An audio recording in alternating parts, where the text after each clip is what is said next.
Foundation. I can't believe he had all this top secret information in his house. I mean, what a dope. I mean, he was taking stuff out and keeping it in his house, stuff that's labeled top secret, and documents related to attacks and missile capabilities. It's like, what was he thinking? I'm staggered by it. And Adams thinks Bolton could be in serious trouble. Legally, I think he's in extreme peril. Now, the indictment was in Greenbelt, Maryland. Yes, it's Maryland. It's one of the most liberal states in the country. But it's not just Greenbelt. That district of Maryland extends virtually up to the Pennsylvania border. There's plenty of sensible people in Maryland. I don't think just because it's Maryland means they're not going to get a conviction. Adams agrees with those who believe that Bolton caught a bad case of Trump derangement syndrome. And finally, there's a new push in Congress to make Route 66 a National Historical Trail. Get your kicks on Route 66. Bills to preserve the famed Route 66 from Chicago to L.A. have been introduced several times in recent years, with another new push to designate Route 66 as a National Historic Trail. It's an effort, supporters say, to help struggling communities along the 2,448-mile route through 8 states to attract tourism while preserving the historic highway. The designation would free up resources like employees, technical services, and economic development assistance. The 100th anniversary of Route 66 is coming up next year. Jeff Manasso, Fox News. For American Family News, I'm Muskie Pugh. Every day, AFA offers biblical insight on issues that others aren't willing to touch in the hopes that you'll become a world changer. That's why we're offering an in-depth worldview training course called Activate. 13 different professors teaching 18 sessions, all available online, including a printed workbook to help you apply what you've learned and 1-year access to AFA streaming content to give you even more resources. Find out more about Activate and sign up today at activate.afa.net.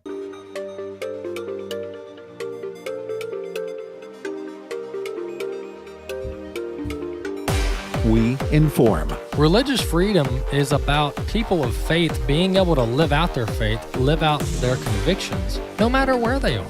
We equip. Sacred honor is the courage to speak truth, to live out your free speech. We also rejoice in our sufferings because we know that suffering produces perseverance, perseverance, character, and character, hope.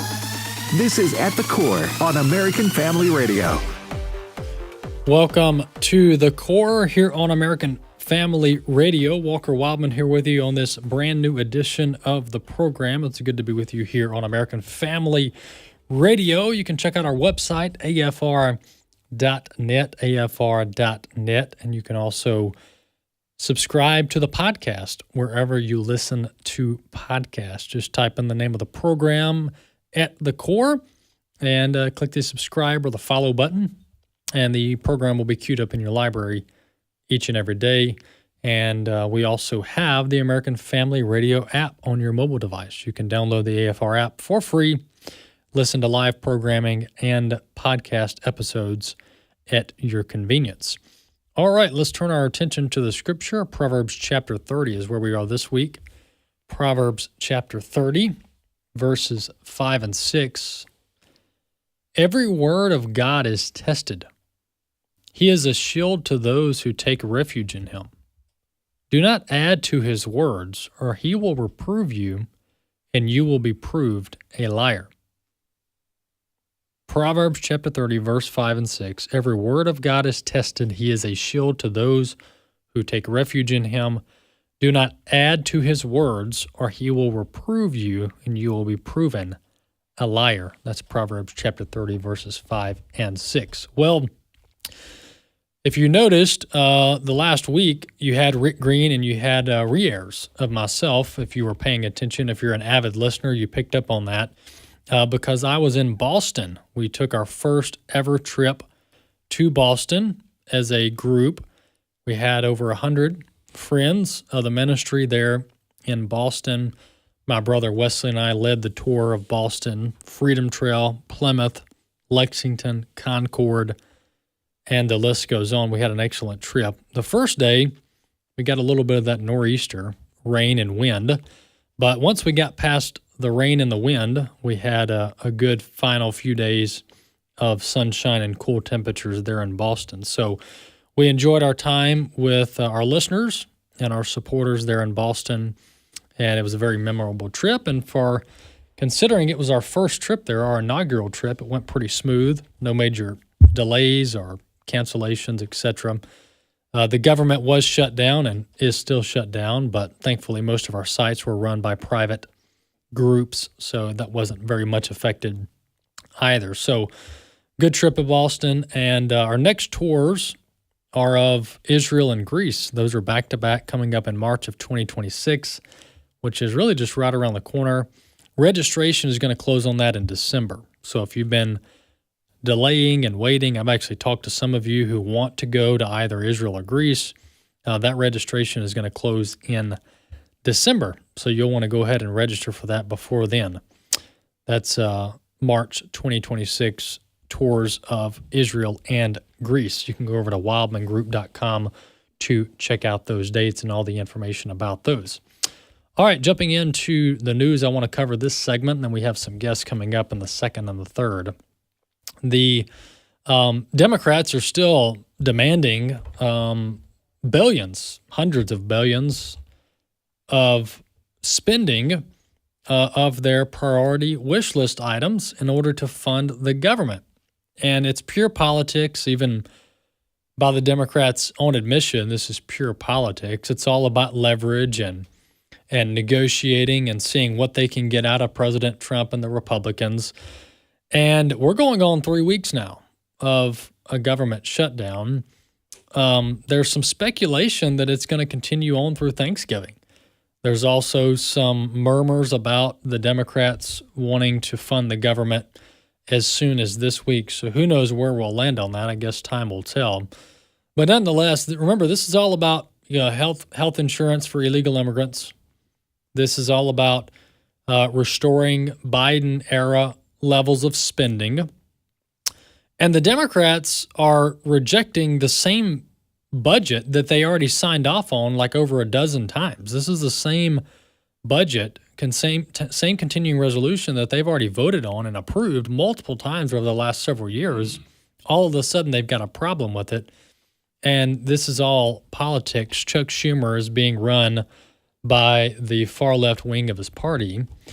And it's all about politics. And if you don't believe me, let's listen to clip 3. This is a Democrat politician admitting that this is really all just about what kind of leverage they can have over the government.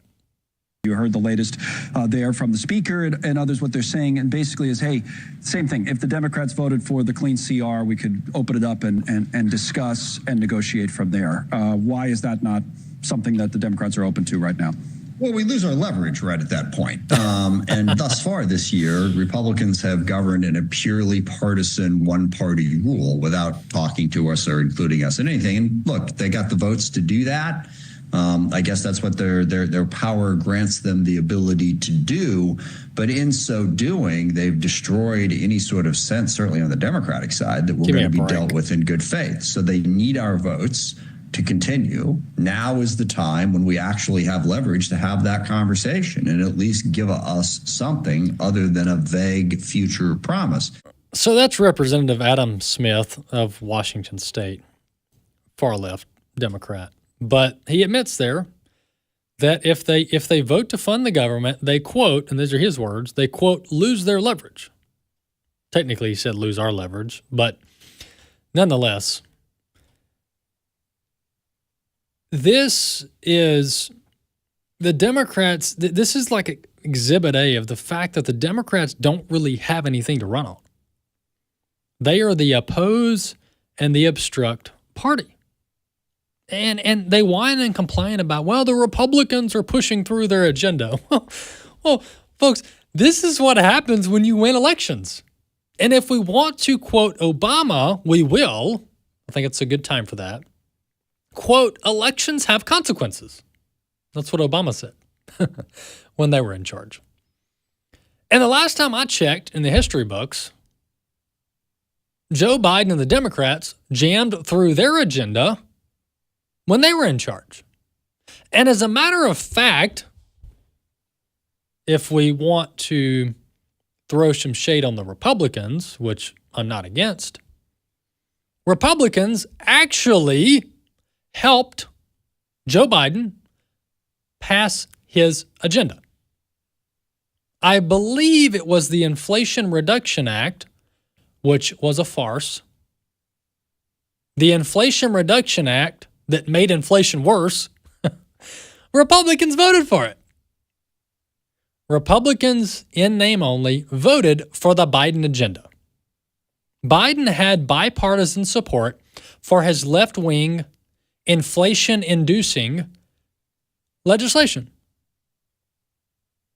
And Republicans get control of Congress and the White House, and they get one bill, the one big beautiful bill.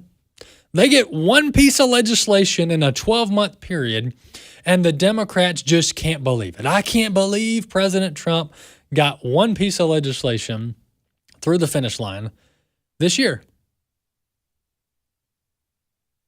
Now, I will say the Democrats genuinely do feel threatened. I don't doubt that. They do feel threatened. Why? Because President Trump is serious about fulfilling his campaign promises. And he is carrying out mass levels of deportation. The southern border is effectively shut down. Zero catch and release. Literally zero catch and release. He's cutting peace deals every other week, with Israel and Gaza to be the latest. The economy is still recovering from Biden's damage that he did to it. The tax credits have been made permanent. The Trump 2017 tax bill has been made permanent.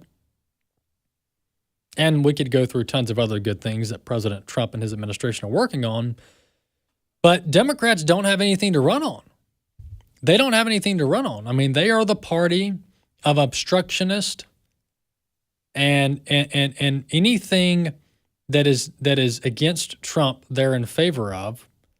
And they've even become basically the party of illegal immigration, the party of illegal immigrants, the party of Antifa, the party of being pro-Hamas and anti-Israel on every front.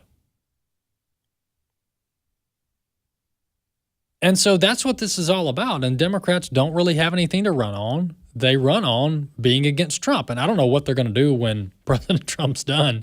I guess they'll move on to J.D. Vance or somebody else. But let's listen to this. This is going to be clip one. But if you don't believe that the Democrats are wanting to fight to fund these left-wing programs at the expense of, by the way, at the expense of their very own constituents, let's listen to this clip. This is going to be clip one, talking about the programs that are in jeopardy because the Democrats won't fund the government. Clip one. The government shutdown could mean a federal program that provides food assistance to low-income mothers and children could run out of money in days. Sources tell CNN White House Budget Chief Russ Vought warned House Republicans yesterday it could happen by next week. The most recent government data shows that nearly 7 million women, infants, and children were eligible, for WIC benefits. Folks are really concerned about, in the long run, can they rely on this program to get their needs met? We know that for babies, WIC provides 100% of their nutritional needs, whether that's supporting their mom with lactation consulting if they're breastfeeding, or providing potentially medical specialty infant formula. So that could be a real crisis. There you have it. That's a CNN report talking about some of the programs that are at stake if this government shutdown continues. And guess how much the Democrats care? Effectively zero. They don't care. And these are the people that the Democrats claim to care about the most, right? The most vulnerable among us. Unless you're an unborn baby in the womb, then that doesn't apply. But Democrats claim to kind of be the party of the impoverished, the party of the minority, right? The party of the permanent victim. This is all cultural Marxism 101. But here you have low-income moms and children that mostly reside, not all, but mostly reside statistically in urban America, Democrat strongholds, inner city poverty. And these programs, such as the WIC program that many of you have probably heard about, that program itself is in jeopardy because the government is literally running out of money. They can't print more money. They can't authorize more money without Congress. So they're having to pick and choose which government programs to fund. And many of the government employees missed their first paycheck this past week. And for some of the, government agencies, I'm not very sad about that. But when you're talking about essential government services, such as the military and other agencies, Department of Homeland Security, this is a big deal. This is a big deal. But the Democrats don't care. That's my point. My point in all of this is that for the sake of getting health insurance for non-citizens, people who are in the country illegally, for the sake of getting them Medicare or Medicaid rather coverage expanded for another 6 months, another 12 months, Democrats are willing to make sure that the military doesn't get paid, Department of Homeland Security doesn't get paid, all other federal agencies don't get paid. Now, they'll get back pay when the government opens, but they're not getting paid right now. That's the point. And honestly, there's no sign of the Democrats getting on board with reopening the government. Now, their quote, no Kings riot or no Kings protest that they had over the weekend, that's here and gone. And there was some word that, hey, let's get through this protest and let's, go into the protest acting like we're the big bad Democrat party. And then after the fact, we'll fund the government. We'll see. But something's got to give here. I mean, we can't go 1 month, 2 months, 3 months, go into January with no government open. We've got to have an open government. Democrats have to come along to get along. We'll be back.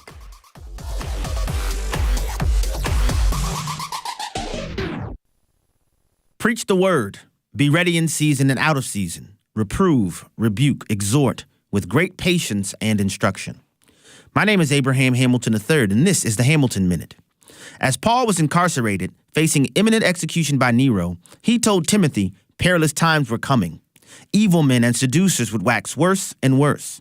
But he instructed Timothy to continue in what he knew to be true. Then he emphatically stated, preach the word.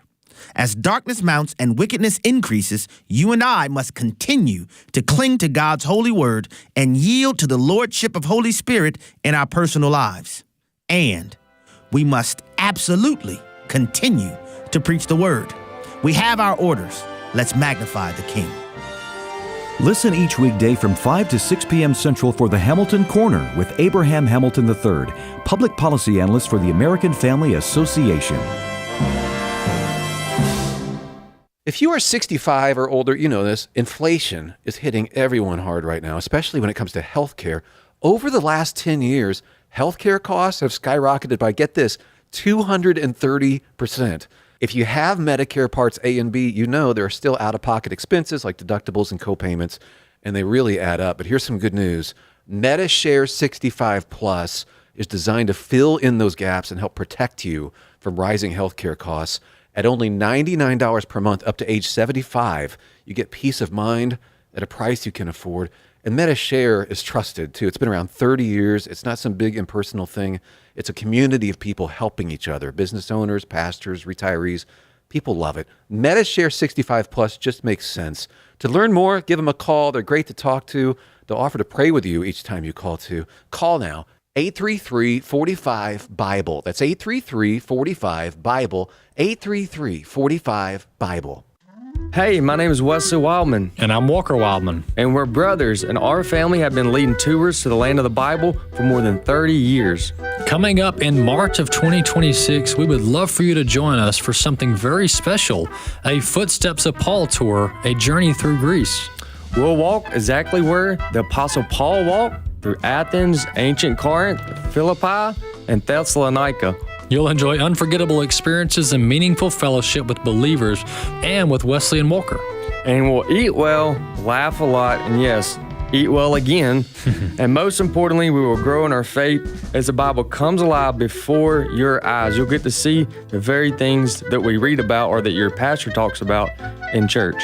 The Footsteps of Paul Tour is March 17th to the 24th, 2026. Register today at wildmangroup.com. That's wildmangroup.com. We can't wait to see you there.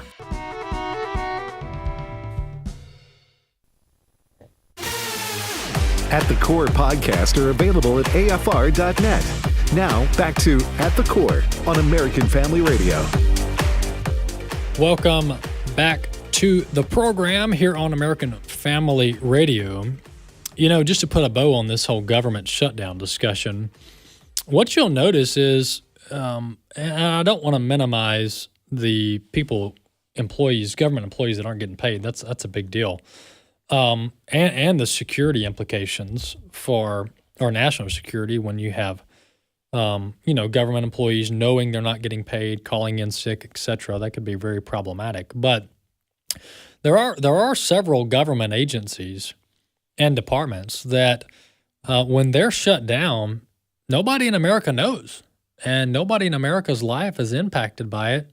And I think that raises questions about the legitimacy and the solvency and the wisdom in keeping some of these government agencies running that number one aren't constitutional, but number two don't contribute to keeping America up and running. So the government shutdown in some ways highlights the bloated nature of the federal government and the fact that many departments could just shutter their doors and America would move on, business as usual. And so that's another thing that's being highlighted here.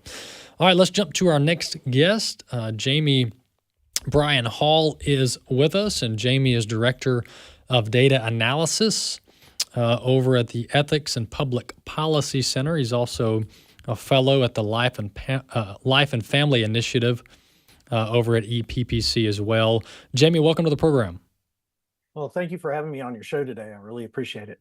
Well, Jamie, I wanted to have you on to talk about the abortion pill, otherwise known as mifepristone, because the Health and Human Services Secretary, Robert F. Kennedy Jr., announced in early October that the FDA was going to conduct basically a safety review of the abortion pill that is currently approved by the FDA and has been for some time. And then, like within a week after that, then the FDA comes out and announces an approval of a secondary abortion pill, or a secondary kind of authorization, if you will, to further expand the access to the abortion pill, which is very, very problematic. But nonetheless, Jamie, bring us up to speed on where we are with the FDA and mifepristone. Right. The FDA just late last month, right before the government shutdown went into effect, actually posted the approval on the website showing that they're approving the second generic version of mifepristone. They had already approved one back in 2019. This is the second generic version. It's going to make abortion cheaper, which is, of course, not a good thing for those of us who are pro-life. And with mifepristone in particular, that now accounts for about 2/3 of abortions in the United States. And our research at the Ethics and Public Policy Center shows that about 1 in 10 women who take mifepristone will experience a serious adverse event like infection, hemorrhaging, sepsis, need a blood transfusion, show up at the ER for treatment for these serious complications, need to be in the hospital. It's just terrible for women. And rather than restricting access, at least in the short run, they've made it cheaper and easier for women to get this drug. Jamie, the President Trump has been in modern history the most pro-life president. That's not really debated. President Trump, through his team that he's assembled and through his policies that he's implemented, both first term and this term, in modern history is the most pro-life president. But with that being said, we knew RFK Jr. going into this wasn't pro-life. I mean, there was no really example of RFK Jr. being a staunch pro-life advocate, and conservatives kind of knew that going in, right? It was a concern. It wasn't a deal breaker because we knew that, hey, it's RFK Jr. said basically, I'm going to implement President Trump's agenda, which is a pro-life agenda. But here we have the FDA approving and expanding access to the abortion pill. So how do you make sense of this? What's your read on this as far as RFK Jr., the FDA, and then President Trump's policy positions? Well, President Trump, in his reelection campaign in 2024, said that he would leave the abortion pill on the market.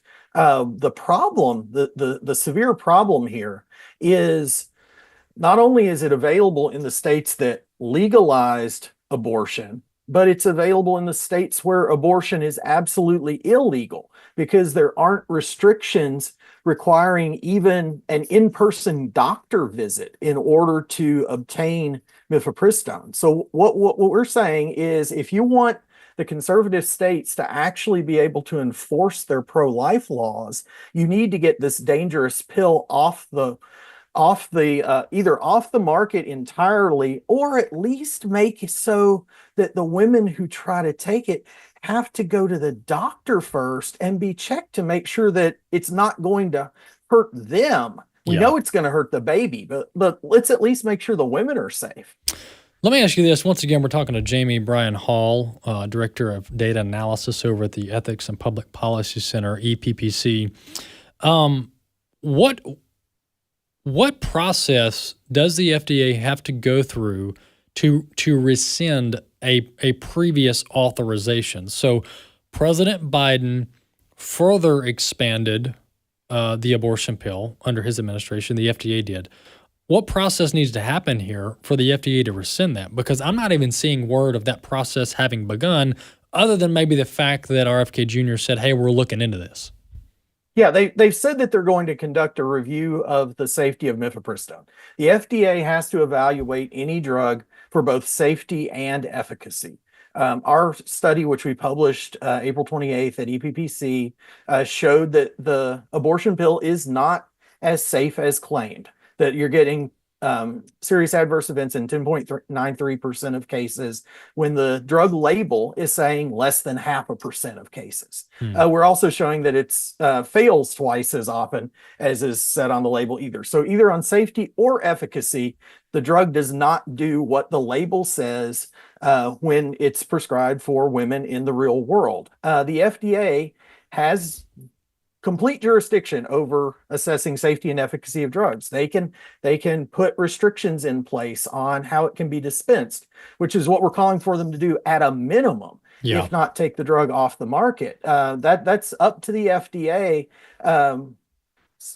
Commissioner McCary, Secretary Kennedy has said that he will defer to the White House on any major policy changes. So ultimately, it's probably going to be a decision made by President Trump. Yeah, Jamie, this is a no-brainer. I mean, the fact that we're having to talk about this is disappointing as far as the Trump administration effectively not moving to rescind access to this dangerous abortion drug. I mean, this is just disappointing all the way around from a pro-life perspective and a policy perspective. With that being said, it's hypocritical, and I think I have the respect amongst the movement to say this, because I'm not under any circumstance never Trump or anti-Trump, very pro-Trump actually when you listen to the program. But to come out last week and expand IVF and basically say, hey, the government's going to help subsidize in vitro fertilization, which has major moral and ethical concerns that are not being addressed, by the way, because we have babies/embryos that are being discarded and frozen at scale by the millions. But then to say that's pro-life, we've got to have more babies, which I don't disagree with, that we got to have more babies. That's a population collapse is a major issue. But then to keep the abortion pill out there under Biden-era rules, it just seems hypocritical. I mean, the Trump administration is going to have to sync up their pro-life policy priorities to make them consistent. Absolutely. And I think it's just a matter of getting the attention of the White House on all these issues. Thankfully, 51 Republican senators, everyone except for Susan Collins and Lisa Murkowski, sent a letter to the FDA and to the Department of Health and Human Services saying, hey, what's going on with this? Like your decision on the generic version of mifepristone is completely inconsistent with your stated pro-life, pro-woman, pro-state concerns on this issue. To allow the states to be able to regulate abortion, you've got to do something about mifepristone. Mm-hmm. So it's a matter of getting the message through to all the right people in the administration, and thankfully the 51 Republican senators are on it. Yeah. Now. Yeah, that's a good point, Jamie. To get 51 Republican senators to sign on to anything is impressive with, the different viewpoints you have within the Republican caucus over in the Senate. That's a big deal to have that many Republicans sign on to it. What are you guys looking at on the state level? Because obviously this is an FDA issue first and foremost, but then you get into this shipping of the abortion pill across state lines against state law in many instances. Exactly. So what are you guys looking at on that front as far as how to combat that?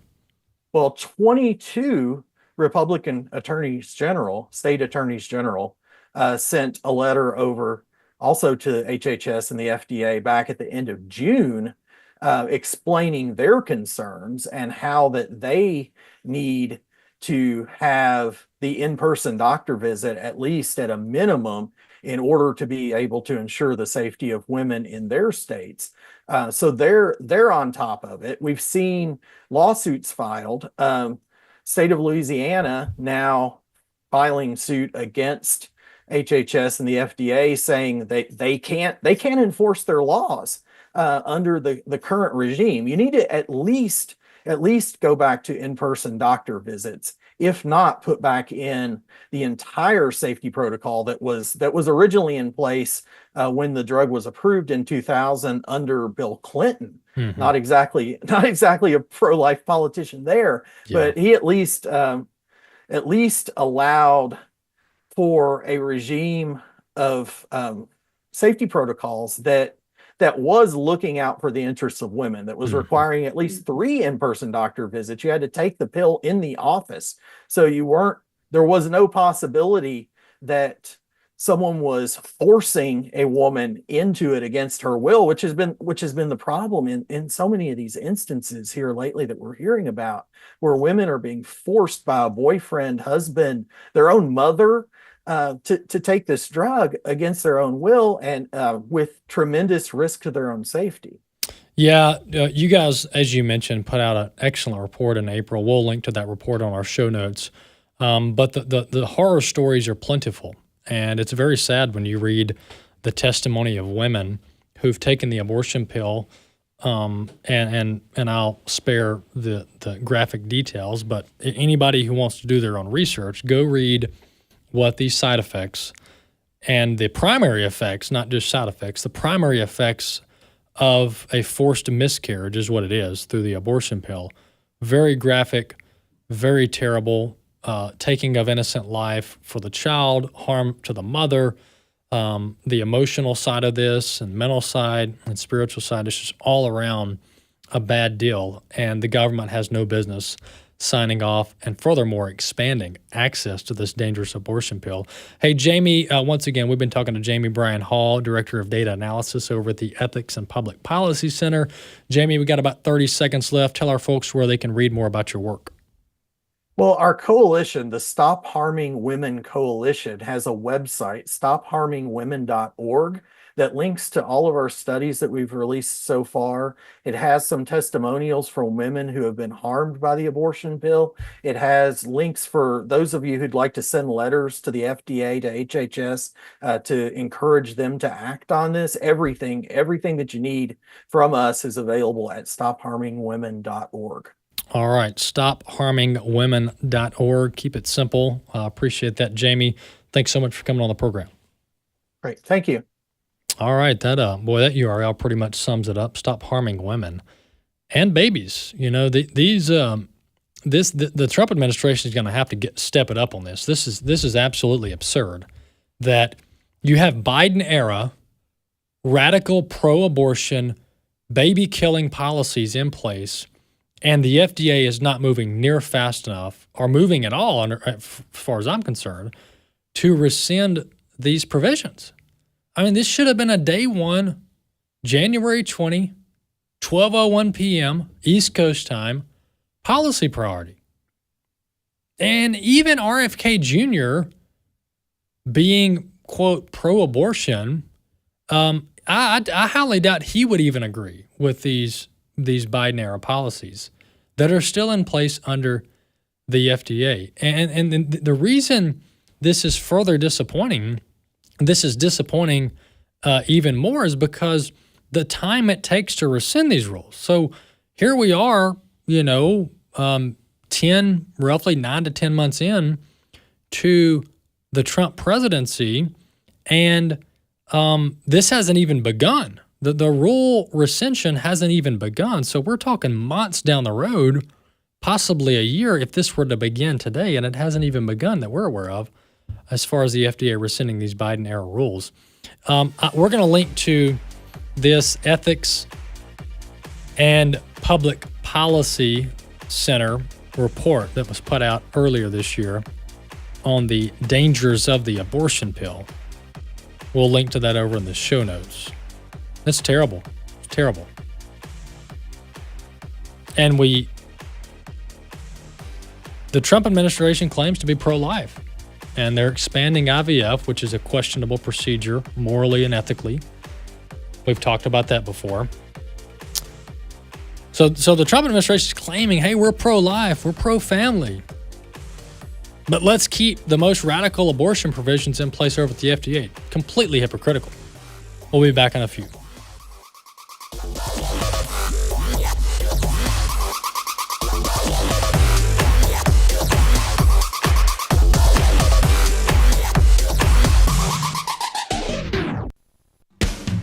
This weekend, author Douglas Bond joins us to discuss what the spiritual battles in history can teach today's church about faithfulness and sacrifice. We think that we'll come up with this new ministry, or we'll come up with this new way of organizing the Christian worship service, and all of these things we're going to improve on. And that very arrogance is what leads to the theological drift. The Stand Radio, Saturdays at 4 and Sundays at 8 p.m. Central on AFR. AFA Action takes attacks on the family seriously. The enemies of the family constantly employ new tactics to try to sneak past our radar. They know if we stand together, their evil plans will fail. Your gift to AFA Action allows us to stay vigilant against their onslaught. And if you give this month, you'll receive access to the Cultural Institute video, When Your Faith is Illegal, by Frank Harbor on AFA Stream as our thanks. You can make your gift today at afaaction.net. The following is not an actor, but a real-life story from Trinity Debt Management. My debt problem started probably about 2016. I needed my life to change financially. I called Trinity and I ended up joining based on high credit card bills and high interest rate. And my counselor at Trinity has been great, and Trinity has been helping me to get on the right path of paying off these credit card bills, bringing down the interest rate. They have consolidated my bills into one low monthly payment. And now I am finally getting out of credit card debt.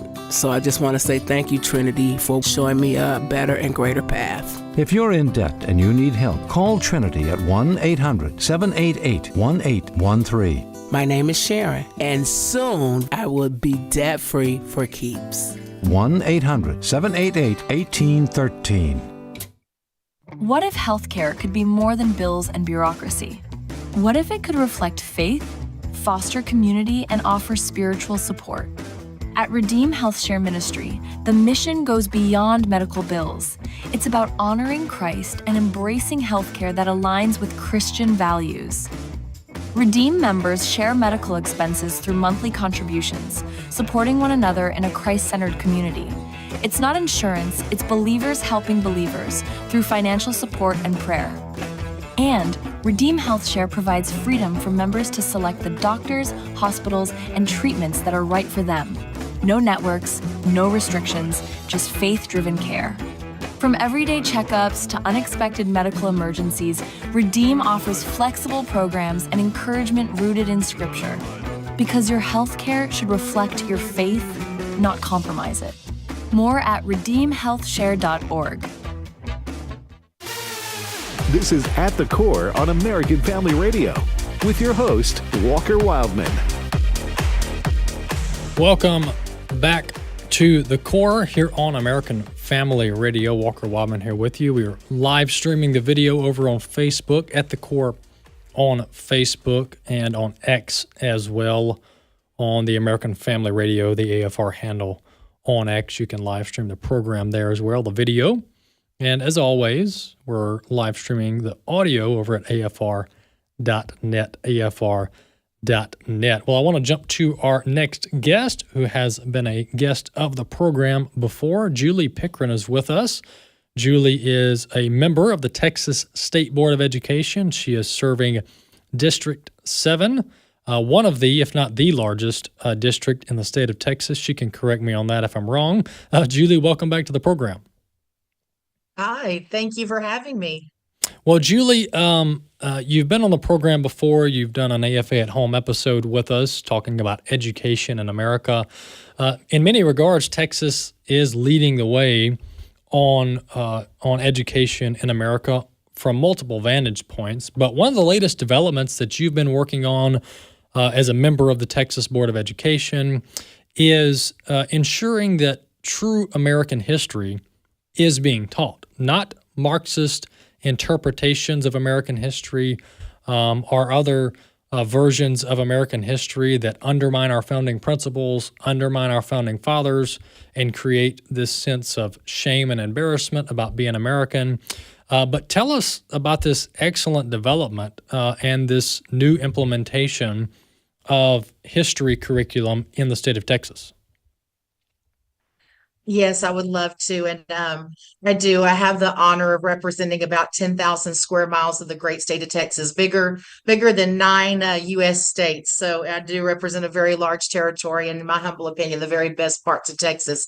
But yes, Walker, whenever I was on the campaign trail in 2021, promised my constituents that we would end the radical Marxist critical race theory.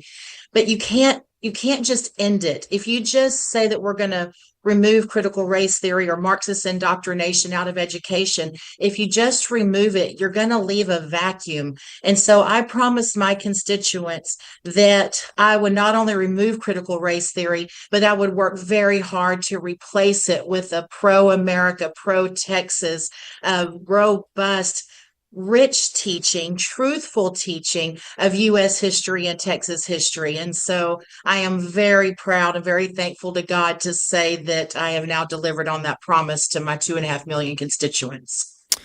Julie, this curriculum, I've looked at kind of the nuts and bolts of the framework that you guys passed. I mean, this is the best of the best. This isn't a compromise with the Democrats or kind of a kind of good proposal, but this is true American history. I mean, this is coming from the best of the best when it comes to historians and those who understand America's founding and our founding principles. So tell us what it was like to pass this through the Board of Education.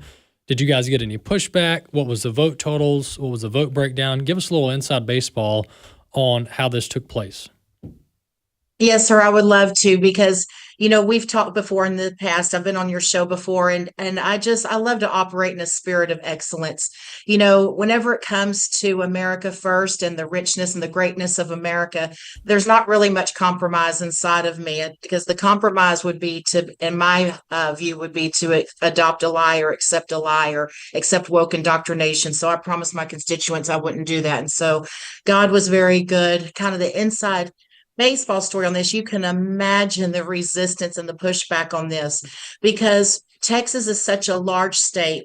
We have about 6 million children in public education, and we have such a robust education budget. It's about 52% of our state's budget. We're spending about $110 billion now on public education in the state of Texas. And, our state is, out of the great governance of our state is now, we don't operate in a deficit, we operate in surpluses.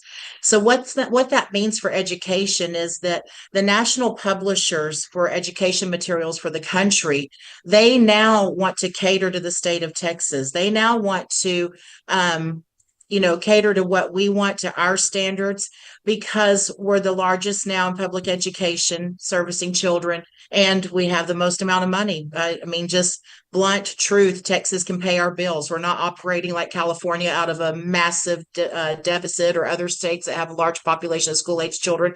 We don't operate out of a deficit. If we write a contract with someone, we're going to pay our bills. So the publishers now are in a frame of mind now to work with the state of Texas. So this was really our opportunity to not compromise, to really teach history and civics in a true and honest way that teaches American exceptionalism, that teaches the greatness of America. And so that was the premise that at least I was operating from. But the way the Texas State Board of Education works is we take a preliminary vote kind of middle of the week, and then we take a final vote on Friday. Well, whenever we were discussing this framework, this really America First framework, on Wednesday, when we were taking our preliminary vote, while we were making amendments, while I was presenting amendments and making, my stance for this framework, is when I was getting the text message that my dear friend Charlie Kirk had been shot.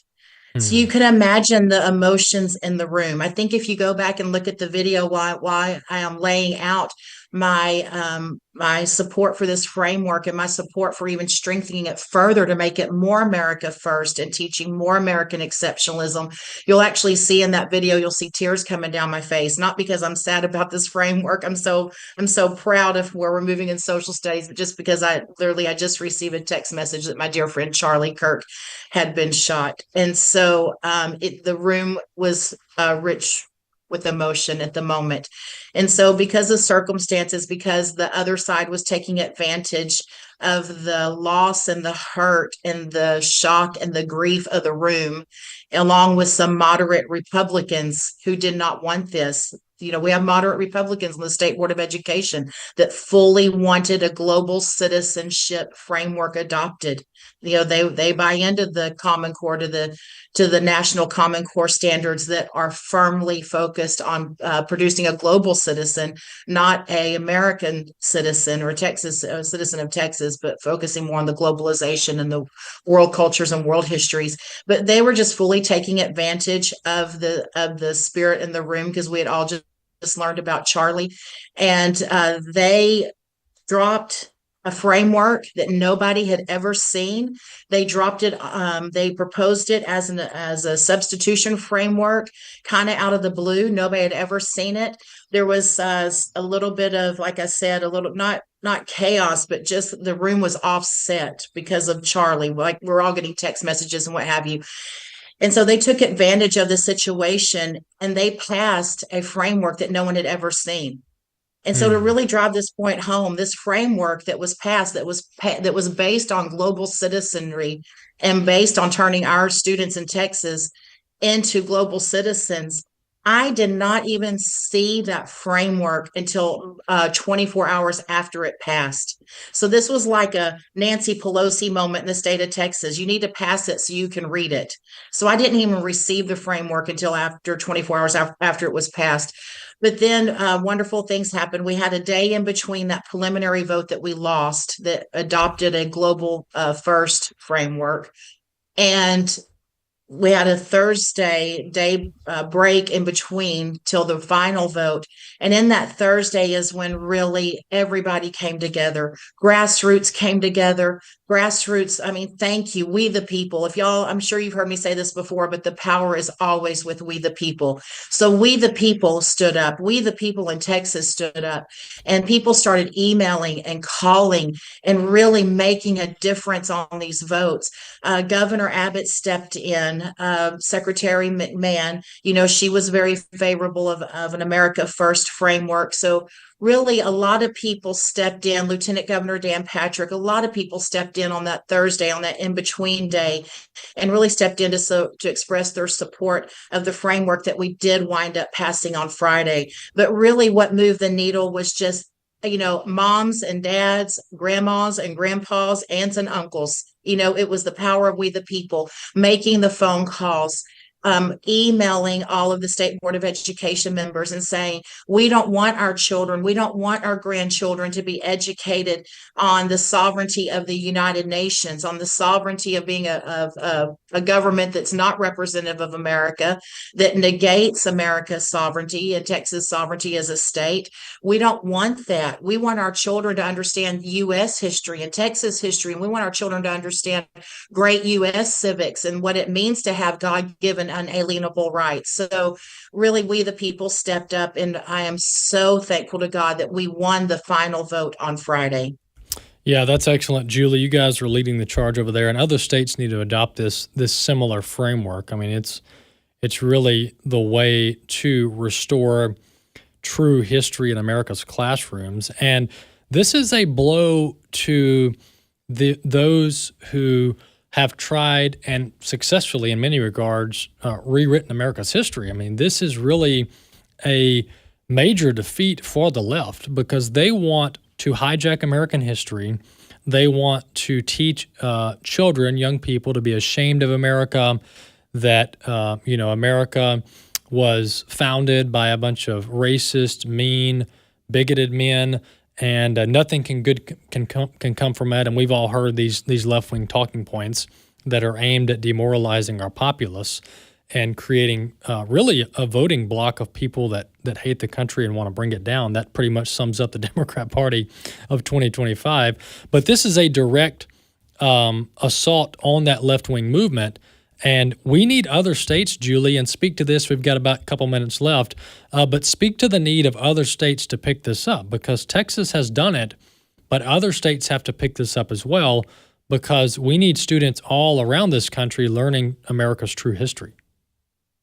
Yes, you're absolutely correct. And let me give you a great example. Abraham Lincoln said, show me your education in one generation and I'll show you your government in the next generation, or roughly 20 years apart, right? Show me your education today and I'll show you your government 20 years. And the best example that we have of that right now is what's happening in New York City. So if you look back 20 years ago after 9/11, 2001, 2002, 2003, in that time frame, New York City was arguably the most patriotic city in America. I mean, New York City came together. It didn't matter if there was a D or an R, an I behind your name. It didn't matter. Everybody came together in New York City after 9/11 to say, you know what? We love America. America's worth fighting for. And bad people are going to pay for what they've done to our city and what they've done to our nation. And so you had one of the most patriotic cities about 20 years ago in New York City. Now, fast forward to today, 20 years later, exactly what Abraham Lincoln said. And now New York City is on the cusp of electing a communist to be the mayor of New York City. So you have to take a step back and say, how does that happen? How do you take one of the most patriotic cities in America and 20 years later, they're now going to elect a communist as their mayor? Well, how that happens is the public education system, because what you've had in New York, like you've had in other cities around the country and other states around the country, is you have had a public education system that has indoctrinated children to be global citizens, that have indoctrinated children to align with the UN's agenda on what a global citizen looks like. And we've seen coming out of the United Nations what that does look like. It looks like, more government control, negating self-government, self-liberty, negating the unalienable rights given by God, but rights given by government. So what you have happening in New York City right now should be a wake-up call for every leader in every state across America to really get a hold of your education system, because you have people who are, older Americans that are going, oh my goodness, I can't believe they're electing a communist. But then you have younger Americans who are going to be voting in this New York City mayoral election, who they're speaking the same language as the communist candidate.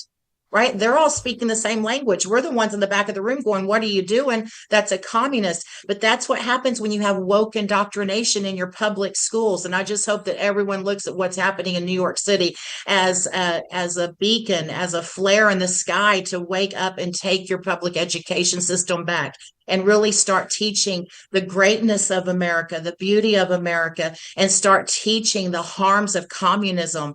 You know, in the 20th century, there was almost 100 million people that lost their lives at the hands of communism. This is not a benevolent economic or government system. This is a system. The communist system tramples people. It tramples rights, and it tramples family, and it tramples people so that the elite stay in the ruling power and the ruling class. And so I just hope that people wake up and look at what's happening in New York City so that they can fix education in their states, to pass policies in education that promote the family, that promote patriotism, that promote the Old Testament and New Testament in education, and that teach the horrible effects of communism to children so that we don't have other cities that fall into this trap of electing a communist to be their city leadership. Amen. Yeah, we need Americans to wake up, and Americans in Democrat strongholds need to wake up too, to your point. Hey, Julie, thanks so much for coming on the program.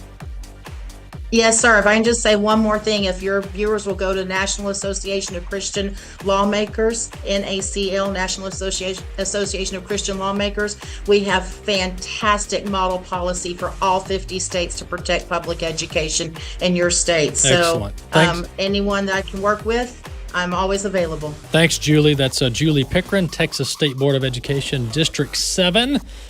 Is where she serves. We appreciate their work leading the charge on education. We'll see you next time. The views and opinions expressed in this broadcast may not necessarily reflect those of the American Family Association or American Family Radio.